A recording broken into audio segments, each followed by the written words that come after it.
really shy boy. Oh, Really shy boy. Yes. Yeah, most definitely. Yeah. Yeah, and I think that's important to talk about because you even around family sometimes you were very, very nervous. And do you know what it was? It was it was just a very lack of it was a lack of confidence. Which might say why, and I can't tell you why. I was going to say, it was why just do you think me. It was me as a character. I found it.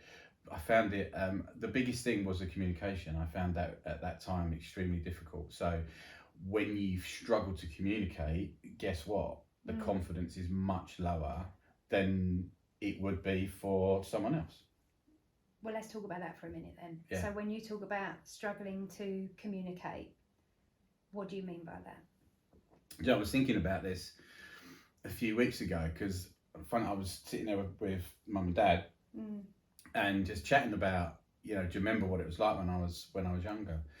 And I don't think people really truly understood how tough that was because ever since I can remember, and I don't know when memories really kick in for all of us, but let's say I was, 5 or 6.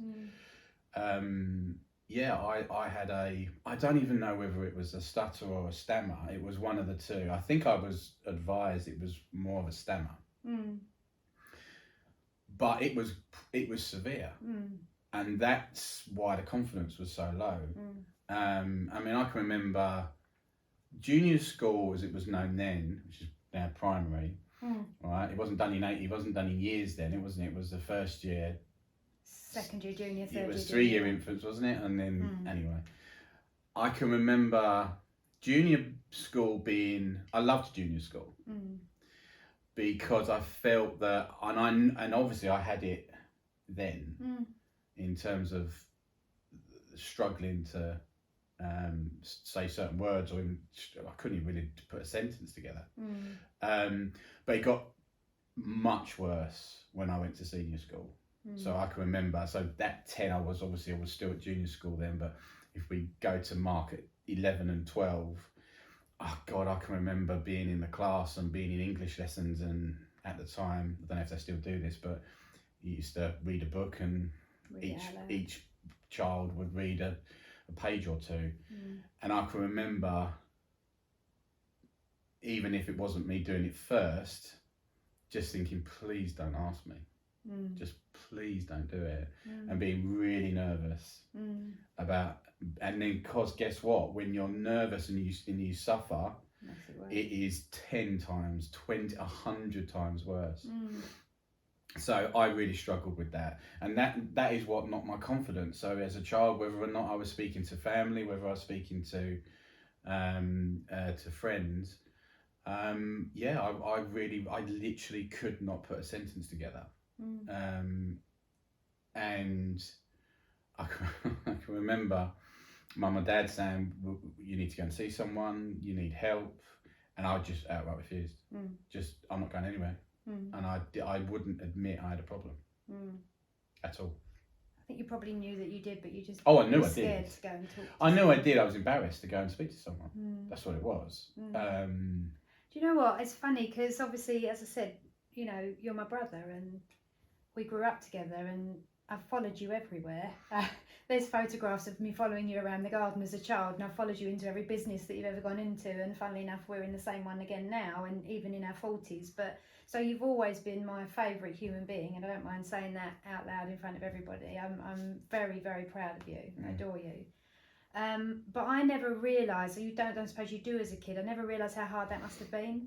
But I remember it. I remember you getting stuck on certain words, and remember thinking like, breathe, wait. Yeah, I think I didn't go anywhere about it.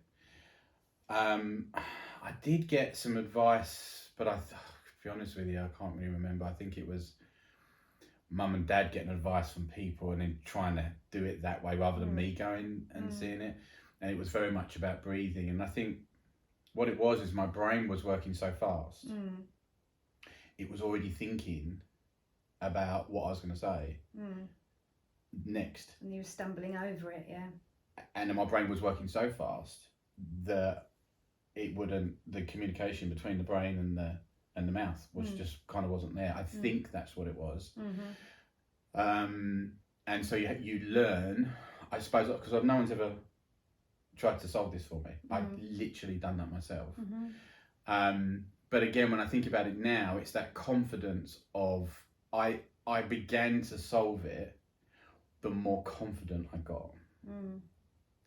And I managed to slow myself down. My brain still works really quickly. I think it's actually one of my benefits. My brain works very, very fast.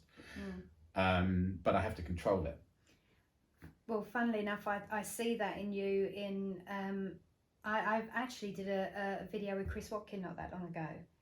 And when I was sitting on his sofa and he was asking me about my life and things, and we got onto you, obviously, with you being my brother, and I just said how considered you are.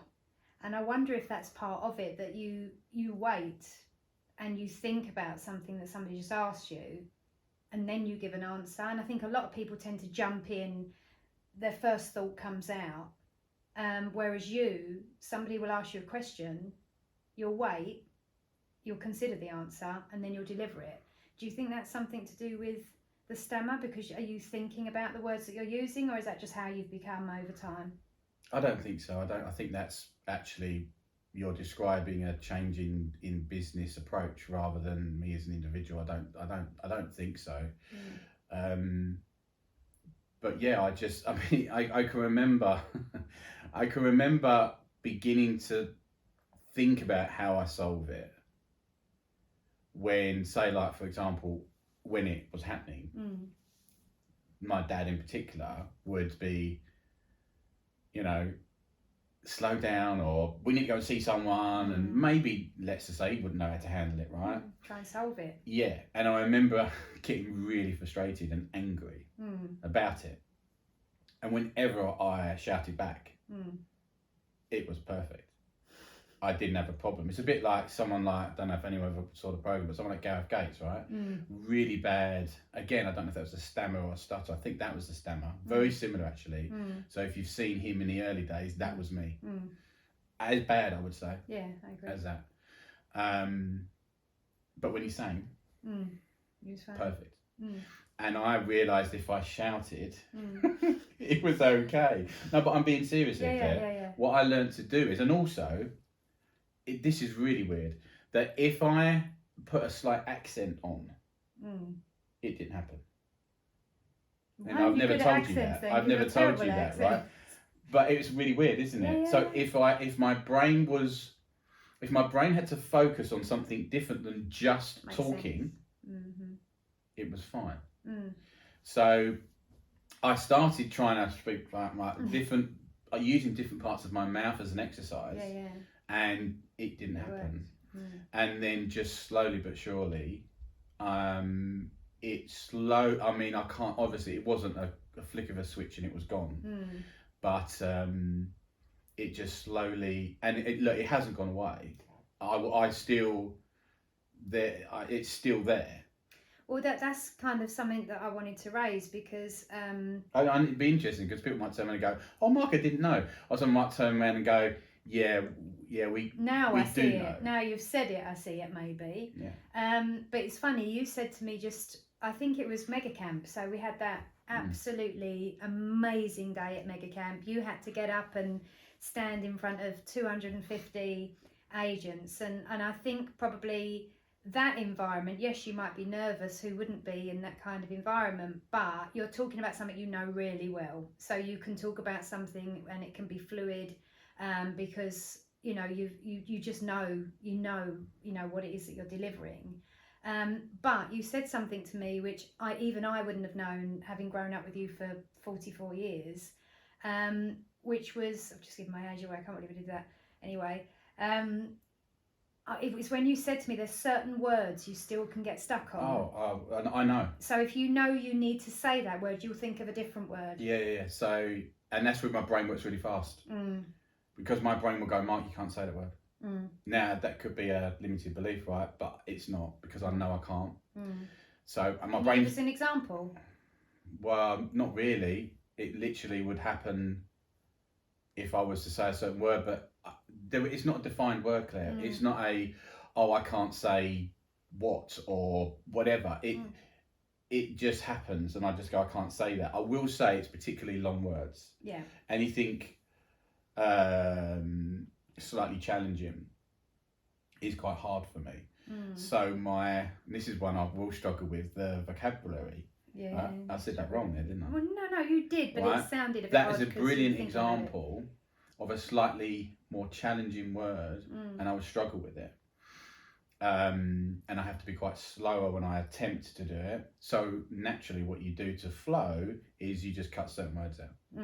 So when I speak, I think my language is very, very basic.